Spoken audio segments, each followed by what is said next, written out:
Cepat-cepatan sekarang. 1, 2, 3. Sampai nyata. 1, 2, 3, 4. Setelah hampir sebulan tahun ajaran 2026-2027 berjalan, Menteri Pendidikan Dasar dan Menengah Abdul Mukti Selasa 4 Agustus 2026 akhirnya buka suara mengenai krisis kekurangan murid di sejumlah sekolah dasar negeri atau SDN. Menurut dia, ada 3 penyebab utama di balik fenomena tersebut.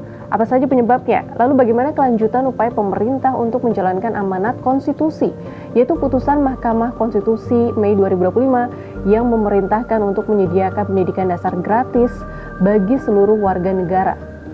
Kita bahas. Sekarang jumlah anak usia sekolah itu tidak cukup banyak dan penyebabnya tentu sangat kompleks ya. Tapi intinya keterbatasan jumlah anak usia sekolah. Yang kedua adalah banyaknya sekolah-sekolah dasar yang memang dulu dibangun oleh pemerintah Pak Presiden Soeharto untuk menuntaskan buta aksara dan mengejar pemenuhan pendidikan dasar, sehingga setiap desa itu minimal punya 1 sekolah dasar, istilahnya SD Impres, yang sebelumnya sudah ada sekolah yang berdiri sebelumnya, sehingga mungkin satu desa bisa memiliki lebih dari 1 sekolah dasar, sehingga memang jumlahnya menjadi sangat banyak.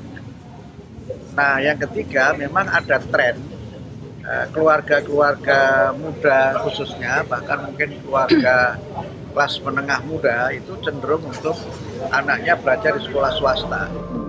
Abdul Mukti juga menyampaikan untuk mengatasi krisis kekurangan murid di SD negeri, pihaknya telah berkoordinasi dengan Menteri Dalam Negeri Tito Karnavian terkait rencana penggabungan atau merger sekolah yang menargetkan solusi atas persoalan tersebut mulai diterapkan pada tahun ajaran 2027-2028. Sebelumnya Kompas mencatat sejumlah SD negeri yang minim siswa baru.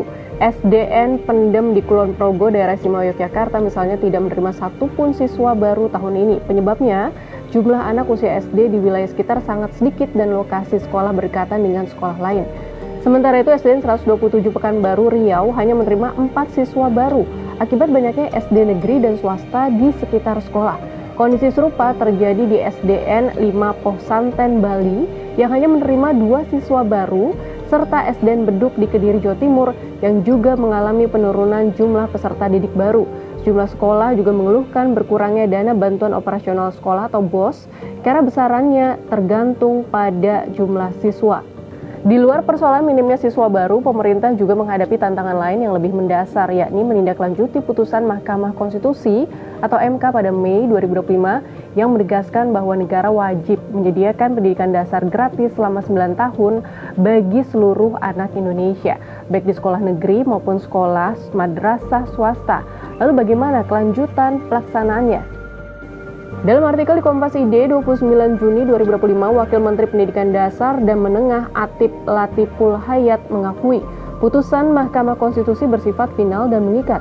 Oleh karena itu, pemerintah wajib melaksanakannya tanpa harus menunggu revisi pasal 34 ayat 2 Undang-Undang Nomor 20 Tahun 2003 tentang Sistem Pendidikan Nasional atau UU Sisdiknas. Oleh karena itu, pemerintah wajib melaksanakannya tanpa harus menunggu revisi pasal 34 ayat 2 Undang-Undang Nomor 20 Tahun 2003 tentang Sistem Pendidikan Nasional yang telah dinyatakan inkonstitusional oleh MK. Namun Atik menegaskan MK juga menyatakan pemenuhan hak atas pendidikan berbeda dengan pemenuhan hak sipil dan politik yang harus dilakukan secara segera. Hak atas pendidikan merupakan bagian dari hak ekonomi, sosial, dan budaya yang pemenuhannya dilakukan secara bertahap dengan tetap memperhatikan kemampuan fiskal negara agar kebijakan pembiayaan dapat berjalan berkelanjutan tanpa mengganggu stabilitas anggaran.